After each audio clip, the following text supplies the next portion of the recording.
सुट्टीचा दिवस असला ना तरी घरातली कामं काही संपत नाहीत. म्हणजे सुट्टीच्या दिवशीसुद्धा धावपळ चालूच असते. म्हटलं सकाळ सकाळ नाश्त्यासाठी काय बनवावं. रविवार आणि किंवा संडे म्हटलं की सुट्टीचा दिवस. पण आम्ही महिलांसाठी कसला हो सुट्टीचा दिवस तो. आमच्यासाठी तर नेहमीचे दिवस तर सारखेच. घरातली कामं तर काही संपत नाही. म्हणजे सकाळी उठल्यापासून ते संध्याकाळी झोपेपर्यंत कामं असतात.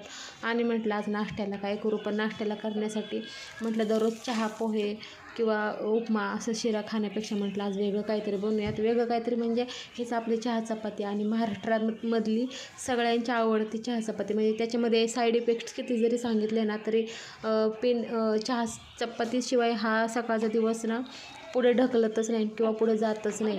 मग मस्तपैकी असे मग काय सकाळी उठले लवकर आणि चपात्याचं पीठ मळलं आणि मस्तपैकी चपात्या लाटायला घेतल्या आणि मस्तपैकी असे जसं आपण पराठे करतो ना त्या टाईपमध्येच केल्या.